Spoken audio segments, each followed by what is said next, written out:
Oh, hello there. This hour on Verbling, the next in my pronunciation practice series.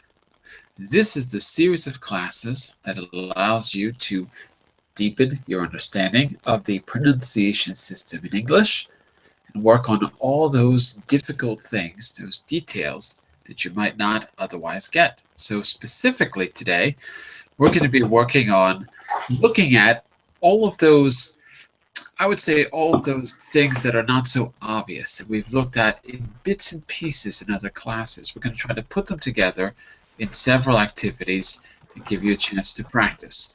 Silent letters, for example, adding extra sounds that are not written when we're making connections between words, and many other things. So all of that and more coming up in just a minute. First, quick introduction, and then we will get started. I'm John Eric, your Verbling teacher for this hour. I'm an American teacher from New York, coming at you today from Lisbon, Portugal, to bring you this class. And by the way, if you click on this link in the Verbling chat window to my profile page, or you go there by clicking on my name, you will arrive at this page. On the left, you can follow. On the right, you can book a private tutoring session with me, and I will work with you on creating a personalized learning plan to get you to your goals. If you're interested, just send me a message first before you book so I can make sure that there's time for you in my schedule. And let's get started with something that we looked at really briefly in the last class. I'll tell you what, I've actually got to put two presentations on the screen because there's something that we missed in the last class that I want to take a closer look at. Okay, so I'll give you a link to the first presentation, the main one we're going to do right now. But if you give me just a second, I'm going to put a second one on, which is a review of last week. I just need to open it. We'll get started with that as soon as the page is open. There we go. Let's see if I can open Unit 11. That's the one that we missed something really important with, so I'm going to open that as well as soon as it loads.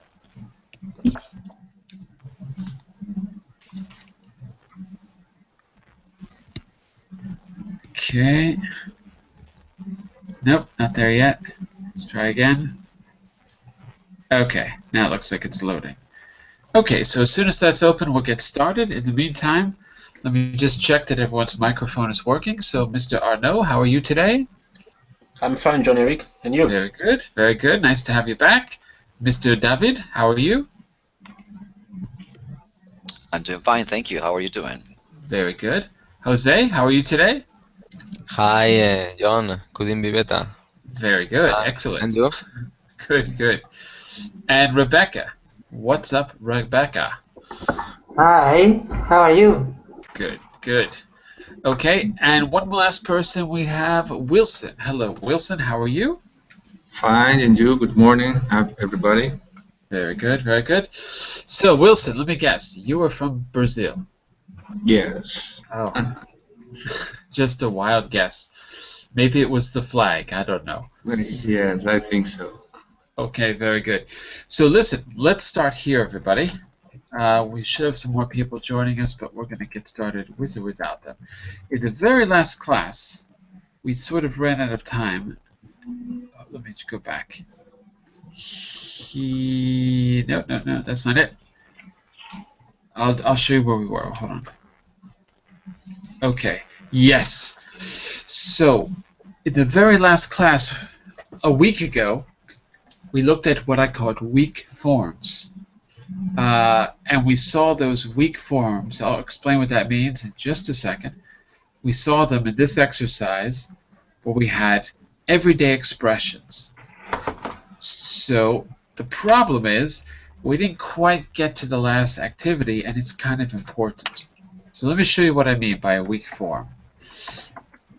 When I say weak or strong, I'm talking about the vowels in the language, A, E, I, O, and U.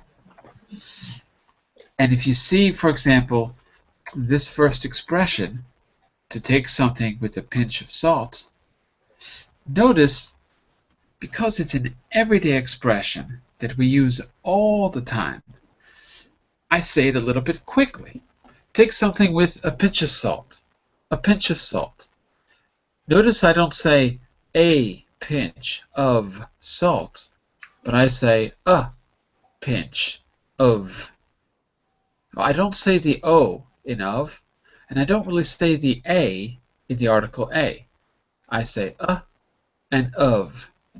Actually, it's the same vowel sound. They're both the sound, which is the unaccented sound of any vowel.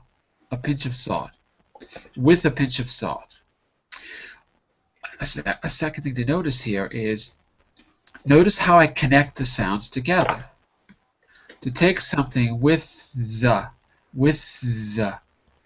So I'll take my with and I'll divide it into two parts. With, and then I'll say the together with the. Then I've got like this in the chat window.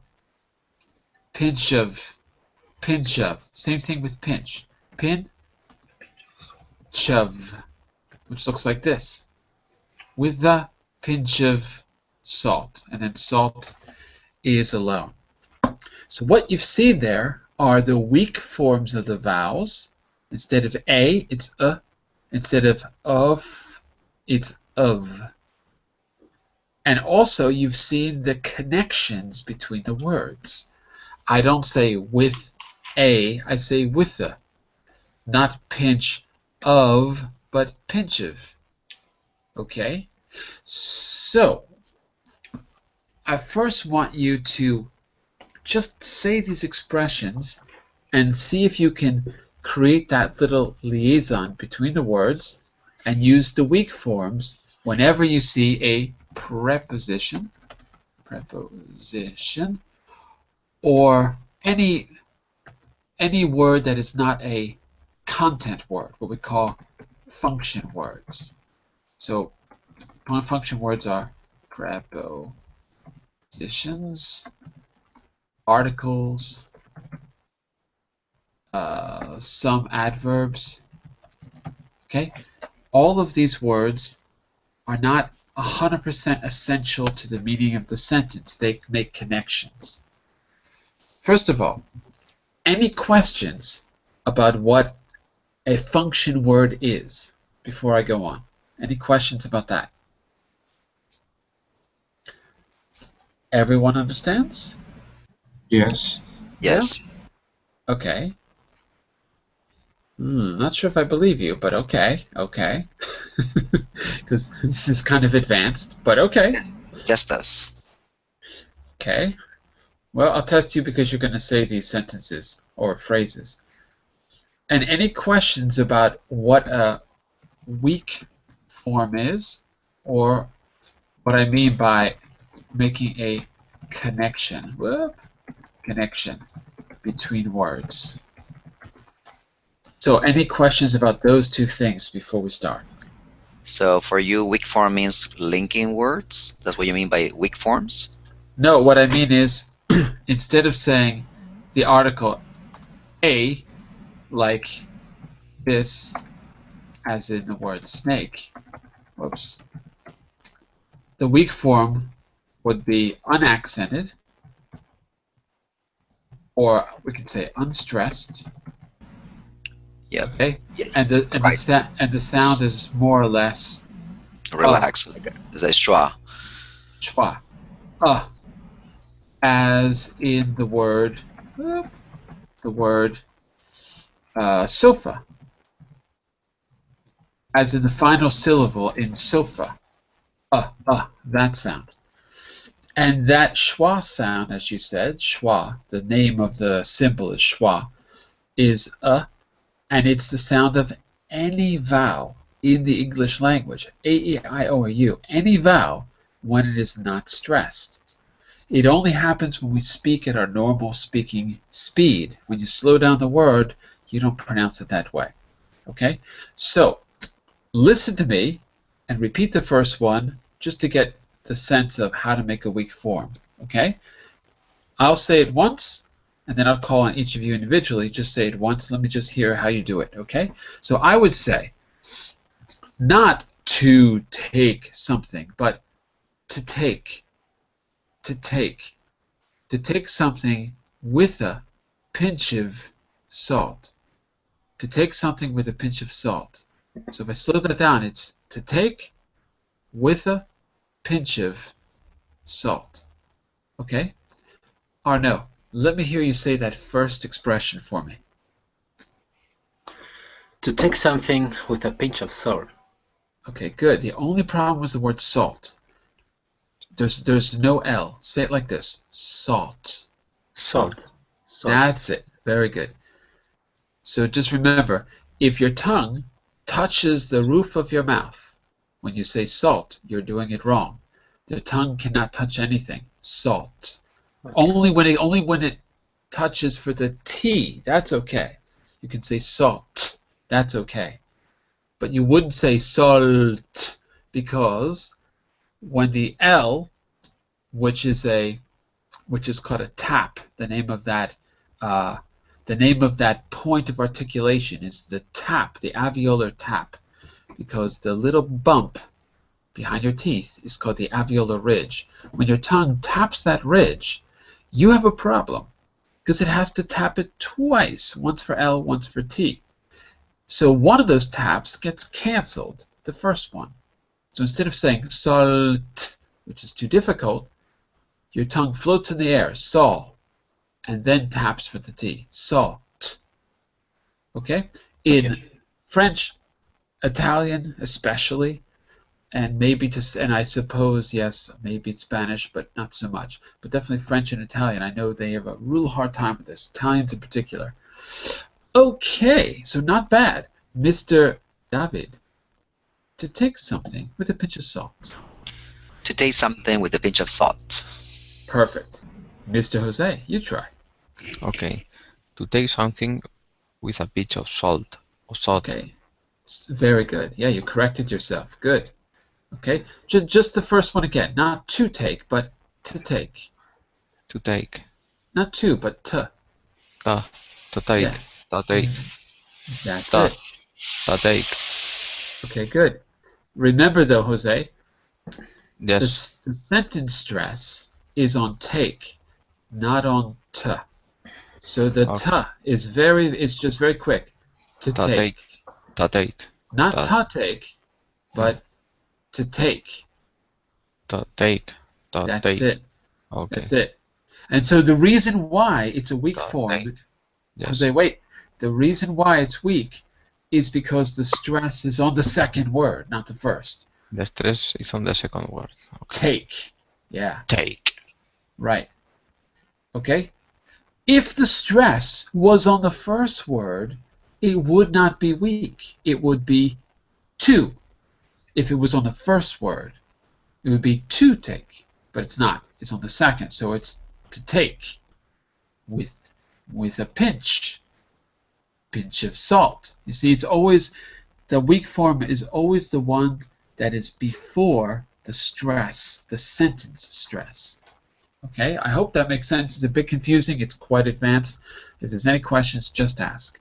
Welcome to Class V. Nice to see you. How are you? Hi, John. I'm doing very well. How are Very good.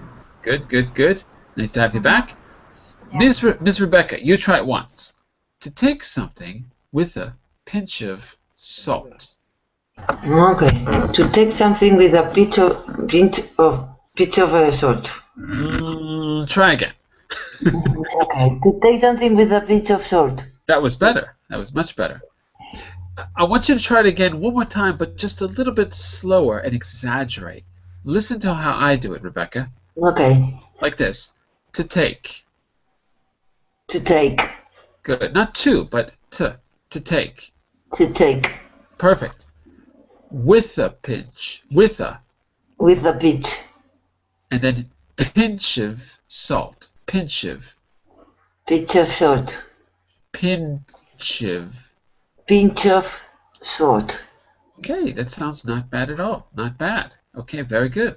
Okay. Okay, Mr. Wilson, Thank you. take something with a pinch of Yeah. salt. You try. To take something with a pinch of salt. It's not bad, but again, not to, but to take. To take something with a pinch of salt. Very good. Excellent. And finally, the. Okay, here, notice the weak forms. To instead of to, with the instead of with a, and pinch of instead of pinch of. So Yeah. to take something with a pinch of salt. To take something with a pinch of salt. Okay, it's good. It's good. Okay, now I want you to try the others in your natural speaking voice. I want you to try to add in the weak forms and connections, just like we did with the first one. So, Mr. Arnaud, try the second one for us. To put your finger on it.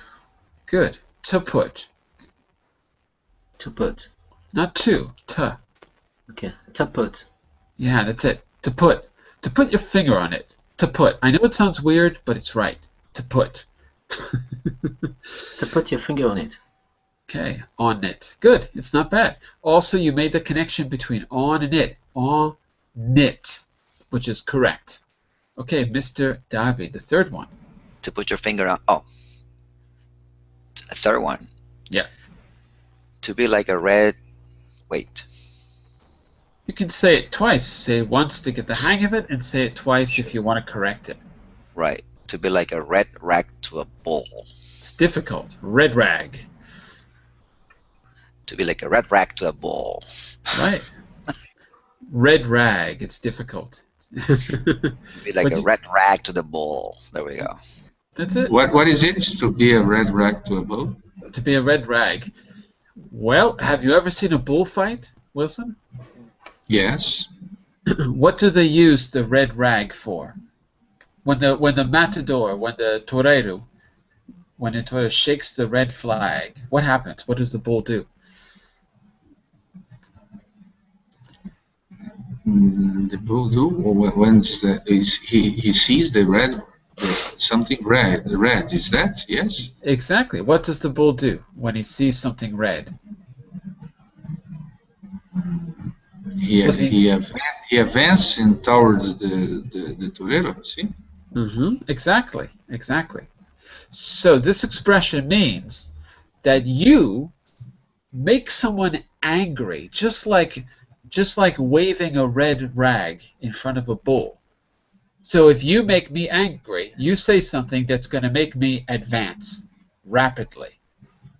So it's an expression that's making the metaphor between a bullfight and an everyday situation of social interaction. Okay? Okay. So for example, Wilson, tell me that I'm a bad English teacher and see what I do. You are the worst. I know. I'll just quit. I won't charge you. I won't run away. I mean, I won't run towards you. So in other words, Wilson, when you say something that's going to instigate a fight, it's like a red rag to a bull. You know it's going to upset someone, and you say it purposefully. Okay. On purpose. Okay. We'll see these in context in just a minute. But right now, I'm focused just on the pronunciation. Okay. Okay, so, where were we? Mr. Jose, try the fourth Yes. one. I'm here. Okay. The fourth one. Okay. Uh-oh. Sorry. Yes. Uh-oh. Voy. Espera.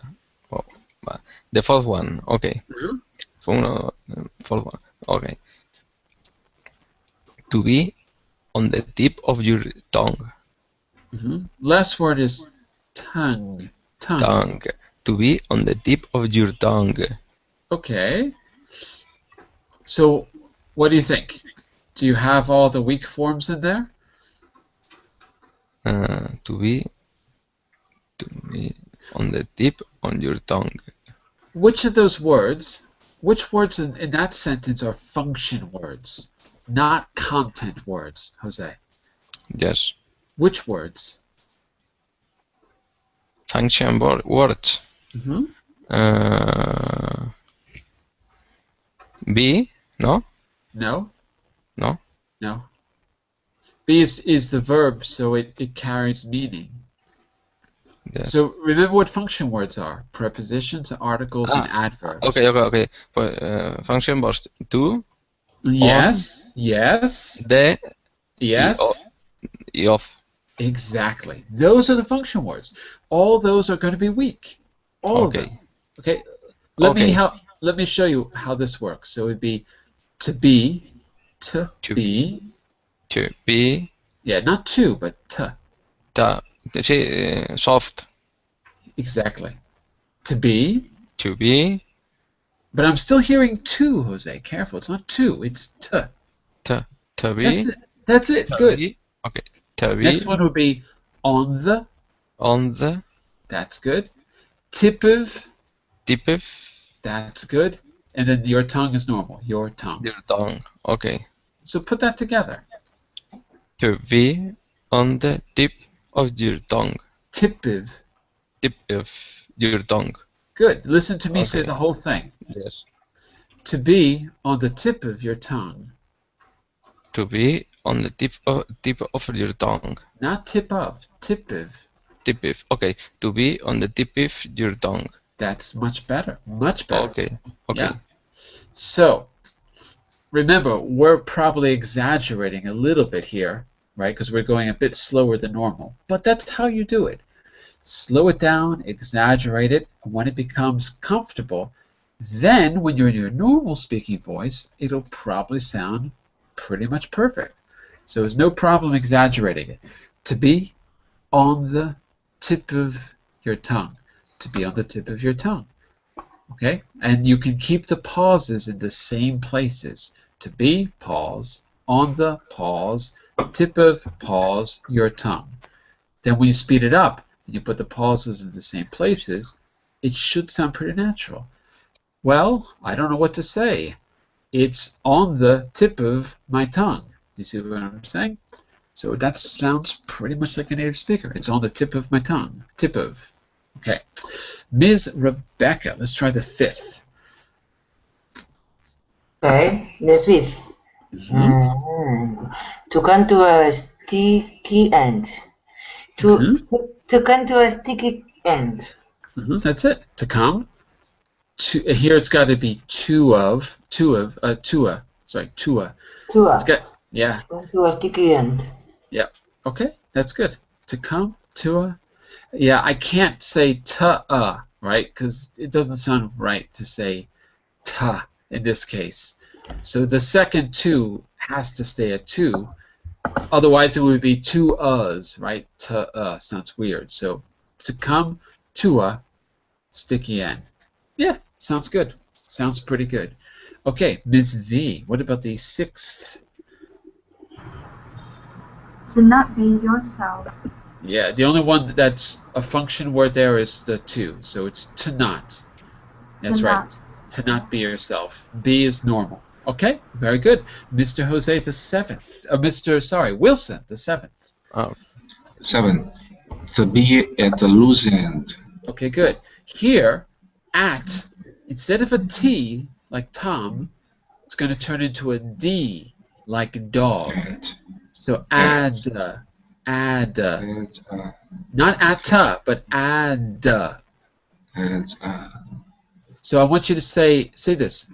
Say d, like dog. D. Okay. Now, good. Add. Good. To be at. To be at. To be at a loose end. To be at the loose end. Okay, loose is a little longer. Loose. Loose end. But you're turning the S into a Z, like zebra. I don't want to hear any Z's. That's Portuguese. In English, loose end. Loose end. Loose end. But again, you gotta connect the S to the word end. Loose end. Loose end. That's correct. That's it. Okay, listen to me once and then repeat. To be at a loose end. To be at a loose end. Loose end. Loose end. Perfect. To be at a loose end. That's exactly right. Okay. I know it seems strange because in Portuguese maybe you wouldn't say it that way, but in English it sounds correct. Loose end. It really sounds like you're saying send. It really does. Send. It's exactly what it sounds like, but it's correct. Okay, second to last, Mr. Arnaud. Second to last one. Mr. Arnaud. Yes, sorry. To fly off the handle. No, second to last. Second to last. Not the last, the second to last. Second to last. Mm-hmm. Which one is the second one to the last one? Ah.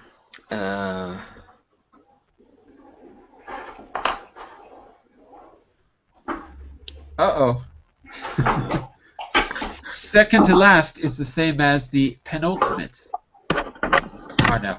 Ah, penultimate. Okay. I know, but we don't say penultimate in English. We say second to last.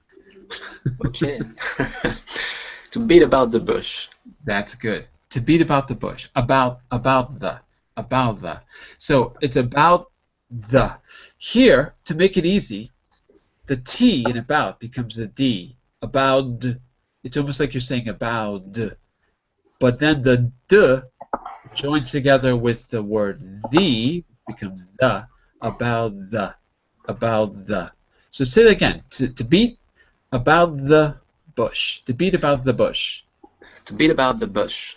Okay, sounds good to me. And our very last one for Mr. David. To fly off the handle. To fly off the handle. Good. Off the is together. All right. I wonder if you could use these expressions now. So here I've got a bunch of sentences, some of which we saw last week, but let's try it. Let's try it together now. I'm going to call a random person and a random letter, and you have to use whatever you can remember from the previous page. By the way, I don't know if I gave you the link to this. Sorry. I didn't give you the link to this. Here it is. Okay, so if you want to open this on your computer and review the previous page, just click on the link in the chat window, okay, if you need it. All right? So, Mr. Jose, you're going to do letter G. Read it the way it is. That's right. Me, John? Okay. You're the Jose. Yes. So I have to read the letter G. you're going to read letter G, Yes. but you're going to read it the way it's written first, and then try to replace get suddenly angry with the right expression. Okay, so give it a try. So first, read what you see so that we can just know that we're on the same number. Read what you see in letter G for us, Jose.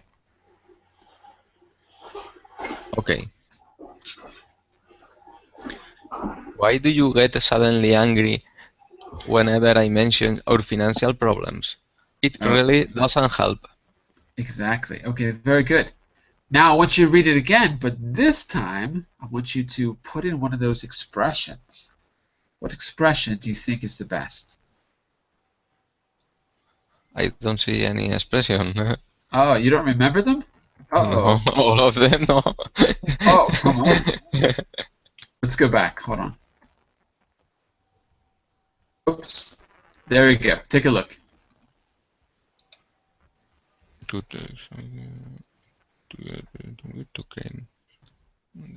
Which one means to get suddenly angry? This is also part. To fly off the handle. Yeah, Very no. good. Sounds Yeah? good. Sounds good. Okay. Okay, so let's try it again. Read it this time with the right expression. Okay. Why do you fly off the handle whenever I mention our financial problems. It really doesn't help. Excellent. That's how you do it. Rebecca. Okay. Rebecca, you're going to do letter C for us. Letter C. C. At the end of the film, the villain had an unpleasant death, which he deserved. Okay. Does that make sense? Yeah. Okay, good. Let's go back. Which of these do you think is the best fit? To come to the stick end. Sticky end. Sticky end. Good. Try it again. No? Okay. At the end of the film, the villain had an unpleasant death, which he deserved. What? Wait a second. You have to use sticky end. That's the one you selected. Sticky something, it could be difficult. Sticky end is the right answer. You got it. Yeah? So replace the underline with your expression. Okay. At the end of the film, the villain came to the sticky end. To the or to a? To the sticky end. Why do you say the and not a? Well, because it should be a. To a sticky end. Okay, okay, I thought it was the, okay. Came a sticky end. Okay, good. And just to be clear, to a sticky end, like this in the chat window. To a sticky end. Came to a sticky end. Yeah. I was confused with the other one, with the previous one. But there's no reason to say the, because we're not referring to one sticky end that we're pointing to. We're not specifying. It could be any sticky end. It just happens to be the one that he experienced. Anyway, we're not separating that. I could use for example, the sticky end is. You'd have to say the sticky end that I experienced. You'd have to make it more specific to use the subject. Okay. You'd have to make it much, much more specific. Not that it's a subject. It can be subject or object, but you'd have to be more specific. So if you really want to say exactly what sticky end. But anyway, like, for example, give me the book. You mean the book that's on the table. There's many things on the table, but there's only one book. Give me the book on the table. Or you wouldn't say, I want to read the book. I'm bored. I want to read the book. No, I'm bored. I want to read a book. It doesn't matter which book in that case. Yeah, I know. Okay, just to be clear. So here it doesn't matter which sticky end. It just matters that it is a sticky end. Ms. V, I want you to try H for us. Yeah. G. H. H. What's up? What's up with Vince? He's behaving strangely.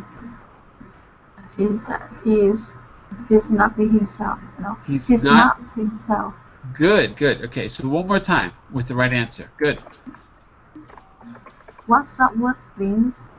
He's not himself. That's it. What's up with Vince? He's not himself. Very good. He's not himself. Mr. Wilson, I want you to try B for us. Letter B.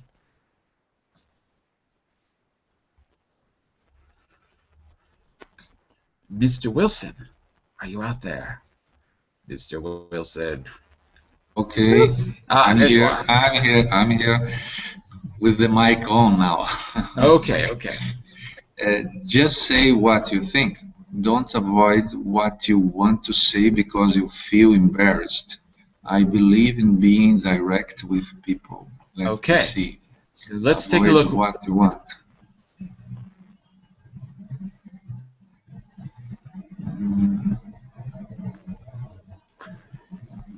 Avoid what you want. Exactly. So which one of these means to avoid, especially avoid saying what you want to say, particularly when you don't say what's on your mind. If to be like a red rag to a bull? no, no, that's when you instigate a problem with somebody. So this one might not be very obvious, actually, Wilson. It's kind of difficult. Let's see if we get some help from the class. Class, help them out. Which one do you think is the best one? Anyone? To not be yourself. No, not to be yourself, because that was the one that V did. So we've used it. Can't be that. Which expression means to not say what's on your mind? To say everything except the thing that you want to say. Like a politician does. If you ask a politician to state his or her policy, they will say everything except what the question requires, because they want to avoid giving a definite answer. So what do? They beat around the bush. They beat around the bush. Okay, so let's try that. Beat about or beat around the bush. Okay, so Davi, could you read B for us, and let's put it in the sentence and see how it sounds. Letter what again, sorry? Letter B? Yeah. Just say what you think. Don't beat around the bush. I believe in being direct with people. That's it. Don't beat around the bush, or don't beat about the bush. Either way is okay. Okay? Does that make sense, Wilson? Yes, yes. Okay. Wilson, I'm going to give you a second shot. I want you to try A for us, Wilson. A. Don't mention politics to my father. You know how it always makes him angry. Okay. Makes him angry. Makes him angry, right.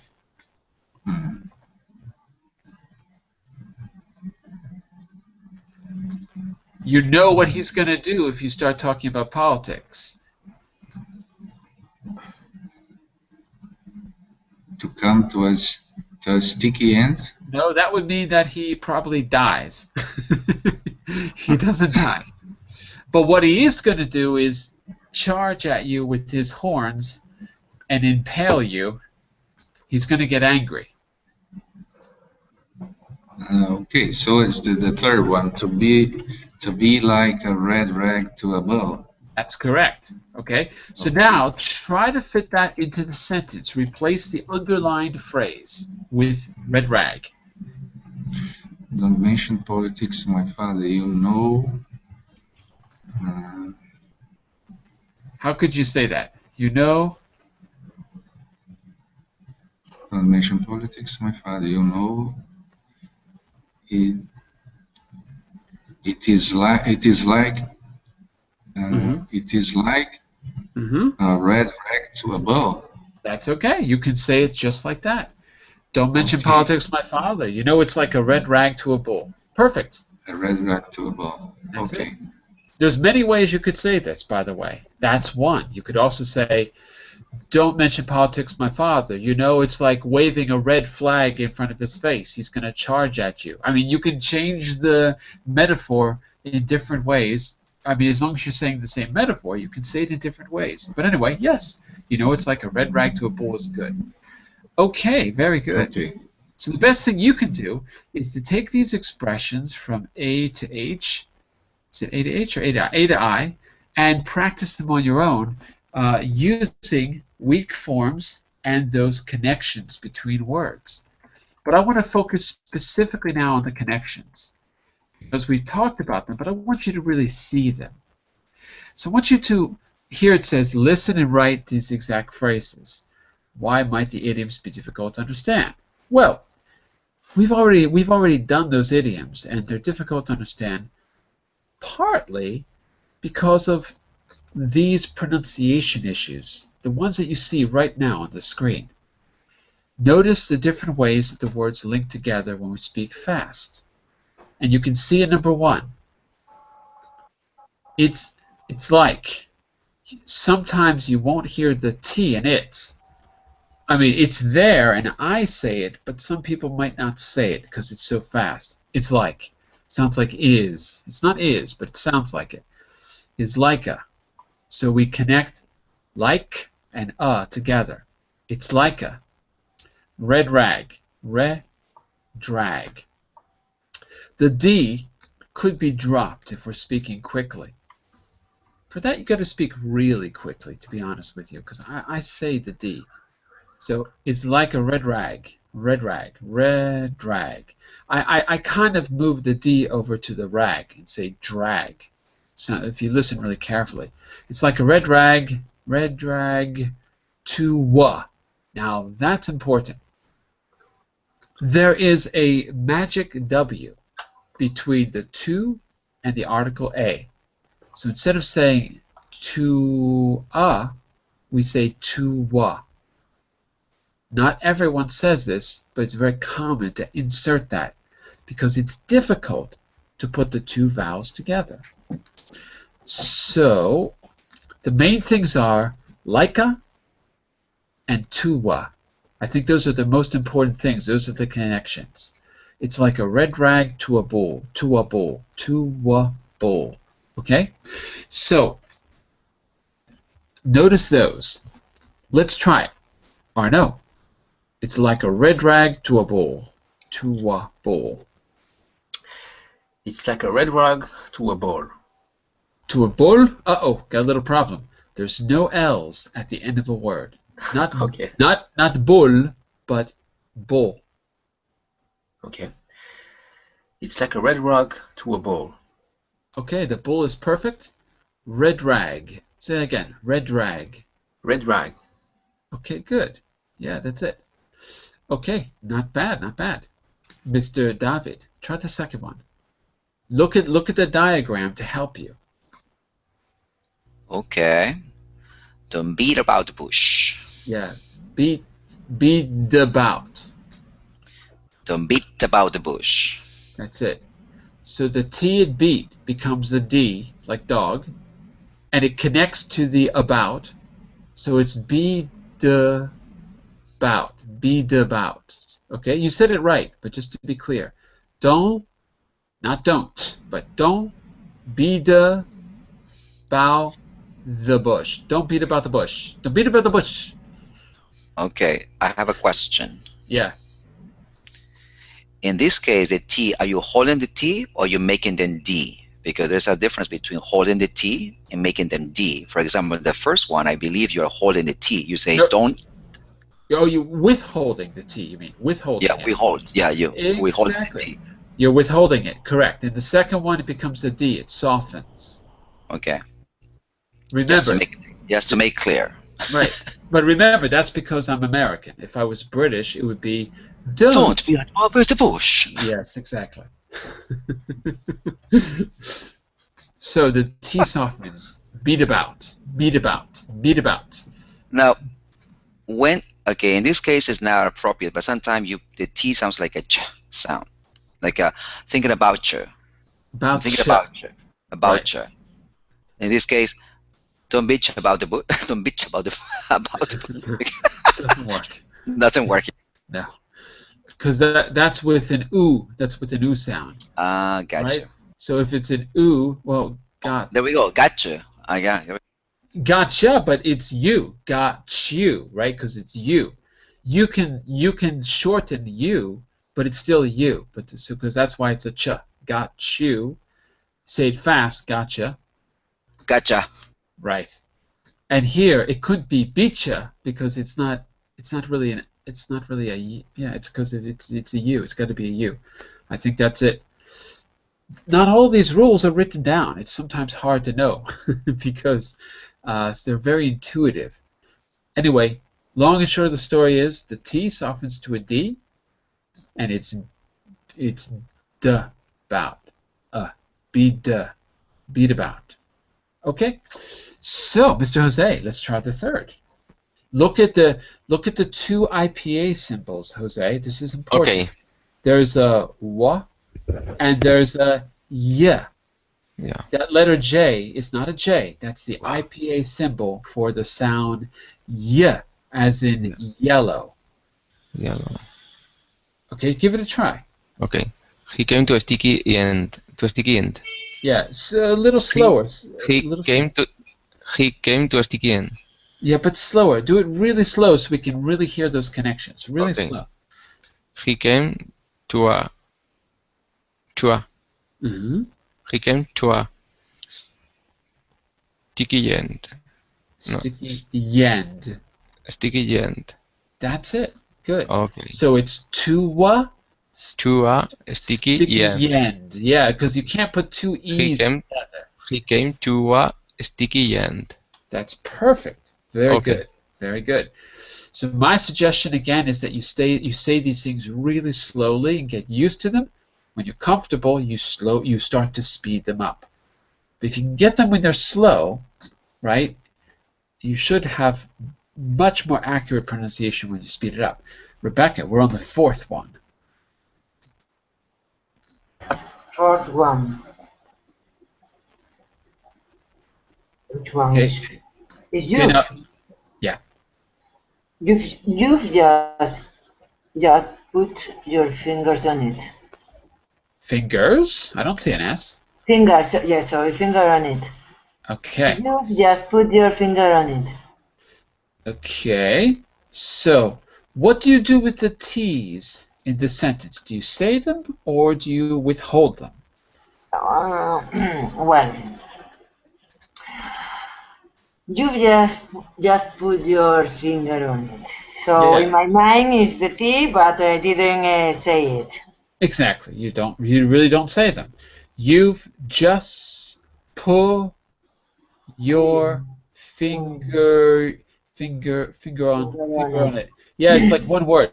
Finger on it. Finger on it. Finger on it, yeah. Finger That's on it. You've just put your. I mean, I guess in my American accent, I guess I would probably say Butcher.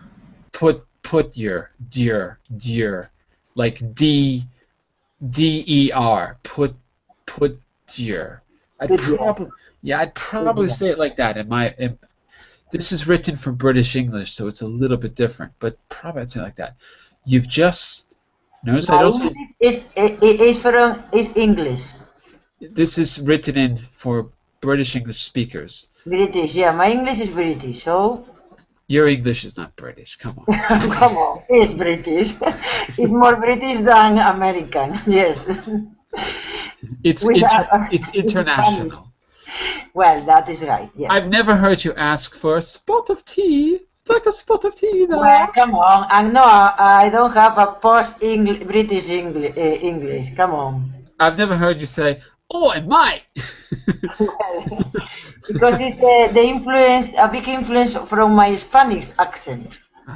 Okay. Because of that. Oh, I might. Let's go drink a pint. I never heard you say that. Never ever in my life. Okay, John, a question again here. Go for it. Why not butcher? The t sound here. Butcher. It's okay. Yeah, it's all right. You can do it. Okay. Yes. I was saying put your with a D. Yeah, but it would be easier to say butcher. Yeah, it's okay. It's all right. You got to remember, there's okay, not an unlimited amount, but there's quite a few dialects and accents in English. So mine is East Coast American, what they call the Mid-Atlantic accent. But so that's the way I do it. But if you go to the Midwest, butcher. Yeah, that's what I'm thinking, because when I was in Minneapolis, Minnesota, they said butcher. Right. Yeah, butcher That's finger. right.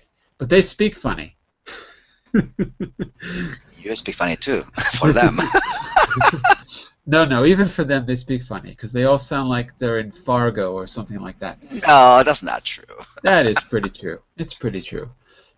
I can't even imitate the accent. It's kind of like half Canadian, half something else. I'll tell you what.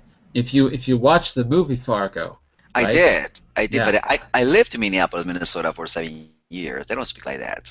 They have a little accent, yes, like a you betcha. I like that one. You betcha. Exactly. It's amazing. I gotta just learn that accent because it's amazing. I like it. But you're in Minneapolis. That's not actually in the sticks, right? The people out there in the middle of nowhere, they probably have a different accent. Of course, but that happens everywhere in the U.S. Right. You know? Fargo. Yeah, I gotta see that movie again just to practice the accent. So I got lost. Where are we? We're on to V. Oh, we almost forgot about V. Look, V, you are 1, 2, 3, 4. You're on the 5th. You'll notice that there's 2 connections to make. Yeah. And you drop the T in the first one. Yeah. Give it a shot. Yeah. It's on the tip of my tongue. Good. Say tip of. Tip of my tongue. Good. Not of, but if. Tip of. Tip of. Okay. Tip of my tongue. That's It's it. on the tip of my tongue. Sounds very good. Sounds very good. It's on the tip of my tongue. Very good. Yeah. Okay. And sorry, but the upper sentence, yeah. Uh-huh. Because I usually hear Americans say put your finger without letter T, is that right? Put your finger. I think what David was saying is probably more accurate. Like put your with a almost like a CH. Put your finger on it. Put your finger on it, eh? Sounds like Canadian. Put your finger on it. I can't. I get all my accents mixed up. I've been away too long. Yeah. No matter what I do, it sounds kind of half Irish and half Scottish. Even when I'm trying to do a New York accent, I give up. So I think he's right. Put your. Wilson. Are you out there, Wilson? Yes. Wilson. Yes. Every time I say your name, I think of Tom Hanks in the movie Calling Wilson. Okay.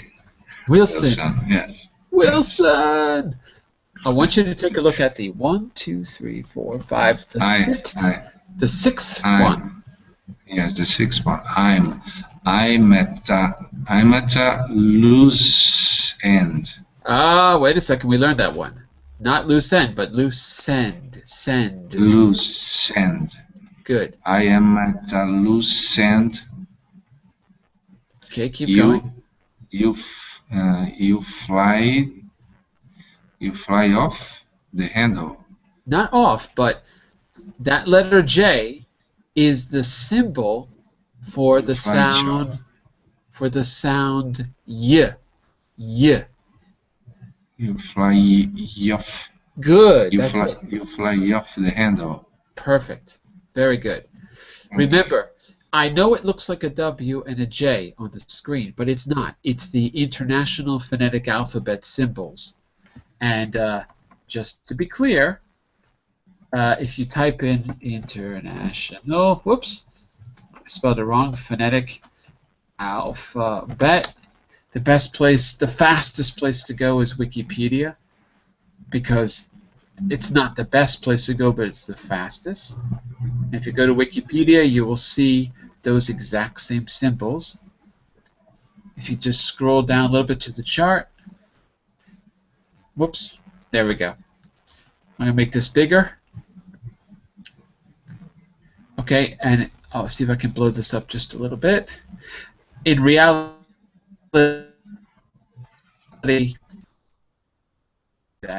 hold on a second.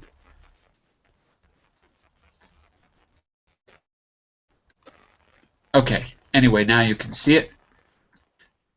So look, these funny symbols are what you're looking at. You'll notice how, where is the W? Does anyone see the W? Oh, I don't even see the W on here, do you? Uh-oh, I don't see it. That's odd. Well, the J is there. The J is in the palatal column, okay, which is the 1, 2, 3, 4, 5, 6, 7, 8th. The 8th column, in the second to last row, is the letter J, okay, which you can see I just highlighted. Okay, so you can see that I'm not making this up. That is the actual sound. And the sound W, which is bilabial, W, I don't actually see it. That's weird. Ooh, it should be there. So I'm a little confused. Maybe they represent it with a different symbol on here. W, W. I'm not 100% sure. Maybe with the velar on approximate, you know, go to next to the ja. You have the W. It's like an M, inverted M. Maybe that's the one. Okay, but it could be. I think you're probably right. But the only weird thing is that it's a that would be in the back of your throat if it was velar. It would be r. Oh, yeah, like in French. Yeah, yeah. You're right. I don't know what. I don't think that's. I don't know what's happening. Yeah, you should be there. The Y and the jab, they go almost together. Yeah, it should be. I'm not sure because all those approximates, those are all R's. So, for example, just so you know, see if I can highlight these. This is the r. This is the English R here under the alveolar r.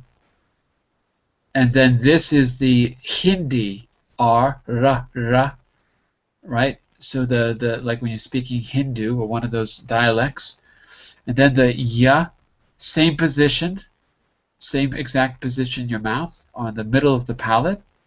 And this one should be the French R, like you said, the r, right?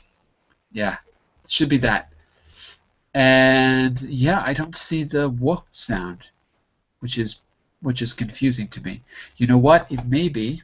Maybe the V. Look down here. Look down here. Other symbols down here at the bottom. Voiced labial velar approximate. This is confusing. Must be close to the V sound, approximate, someplace there. Yeah. Okay. Well, anyway, so actually, it looks like I might have made a mistake. I thought the W was in the IPA. Maybe they're just simplifying it. Anyway, it is definitely the W sound, which is a bilabial, two lips. And the letter J is the Y sound. So, Wilson, you said it correctly. To fly off. Yoff. Fly is off. correct. Yeah. Okay. Okay. So that's it. So what we've done today is taken a very close look at some of the tricky things in the language because they're not written down. So you just have to kind of know them. The way we create connections between words. And what you should remember is the W and the Y are what I call the magic Y and the magic W sound.